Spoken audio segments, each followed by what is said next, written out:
ईने संपणारे व त्यापूर्वी you vowel असणारे शब्द हे आपल्याला आज कसे वाचायचे ते पाहायचं आहे है ना. दोन स्टेपमध्ये तो आपण शब्द वाचणार आहोत. यापूर्वी आपण पाहिलंय की ईने संपणारे आणि त्यापूर्वी ए वॉवल असणारे शब्द कसे वाचायचे.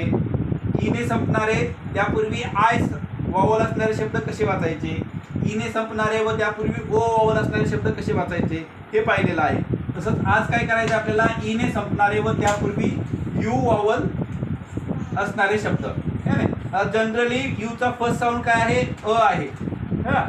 उदाहरणार्थ असे बरेचसे शब्द आहेत ज्यामध्ये आपण यूचा आवाज वापरतो, त्याचा तो शब्द वाचत असतो. आता मात्र आपल्याला तसं करायचं नाहीये. स्टेप 1 काय, शब्दामध्ये जो शेवटचा ई येतोय त्याला विसरायचा आहे, ईला विसरावे. स्टेप 2 काय आहे, ईच्या आधी येणाऱ्या यूचा आवाज न घेता नाव घ्यायचं आहे. ठीक आहे. तुम्हाला इथे मी कोपऱ्यामध्ये सांगितले बघा, यूचं नेम काय आहे, नेम म्हणजे नाव. यूचं नाव काय आहे, यू. यूचं फर्स्ट साऊंड आहे बरं का, फर्स्ट साऊंड आहे अ. मग ज्यावेळेस शेवटी ई आलेले शब्द वाचणार आहोत त्यावेळेस आपल्याला काय करायचंय, ईला विसरून द्यायचंय. उदाहरणार्थ CUTE. ठीक आहे. हा शब्द वाचताना ई वर मी काट मारले. का मारले, कारण त्याला विसरून द्यायचा. आपल्याला उच्चार काय तो शब्दात घ्यायचा आहे आपल्याला स्पेलिंग लिहिताना, पण त्याला उच्चार करताना वाचत असताना विसरायचं आहे. आणि जे पूर्वी जे यू आले त्याचं नाव घेतलं आपण. सीचा आवाज क, यूचं नाव यू आणि टीचा आवाज क. शब्दाचा उच्चार झाला, कला यू जोडला गेला आणि झालं क्यूट. काय झालं.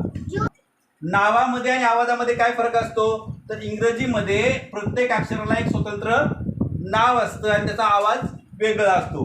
उदाहरण बघायचं झालं तर बी अक्षर घेऊ आपण, आहे नाही. बी त्याचं नाव झालं बी, हे झालं नाव, आहे नाही. पण ज्यावेळेस आपण हे शब्दामध्ये वापरतो त्यावेळेस आपण काय म्हणतो त्याला, बघा BAT मध्ये काय म्हणतो त्याला, बीचा आवाज ब, ॲ आणि ट हे एकत्र येऊन काय होतं, बॅट. काय होतं, बॅट. म्हणजे इथं बीचं आपण काय घेतलं,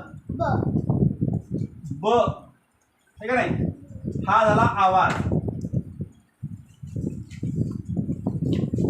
समजलं. बीचं नाव बी आणि आवाज काय ब. तसंच यूचं नाव यू आणि आवाज अ. समजलं. हे वॉवलच्या, हे कॉन्सोनंटच्या बाबतीत झालं. ठीक आहे. जसं क्यूट, CUT झालं क्यूट, त्याप्रमाणे CUB झालं cube, cube. TUB tube, FUME fume, PUKE puke, MUTE mute, DUKE Duke, MULE mule, TUNE tulle. या सर्व शब्दामध्ये आपण यूचा आवाज न वापरता नाव वापरलेला आहे. समजलं का, तर शेवटी सगळ्यांच्या ई आलेला आहे आपल्या नियमानुसार. ओके. आता सर्व इंग्रजीमधून सांगतो. हा, now please listen carefully. We are going to learn about the words which is end with E and before it there is a vowel U. When it's happen, we read that word in 2 steps. First step is that first forget about E. Don't remember the sound of E or the name of E. We forget E in that word when we are going to read.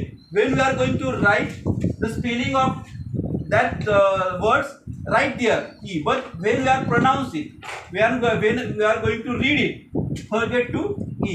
Second step is we can use the name of U instead of the sound.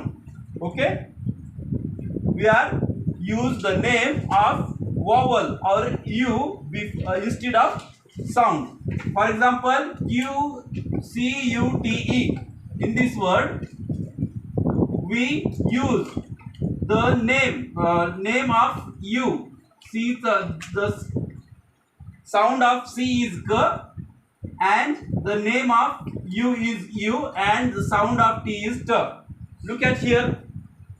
U, name of U is U, and first sound of A is A. Why we said that first sound of U? Because U has made more sound than one. Okay, so we say first sound of U. So, like that, when we are going to read C-U-T-E, we say cute. What we say? We read cute.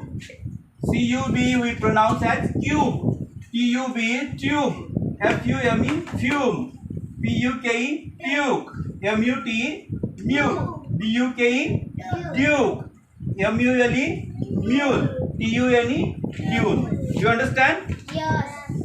Yes. Everyone understand? Yes. What we are going to do when the word ends with E, and if there is the vowel before the E, we use the name of that vowel instead of sound. Okay?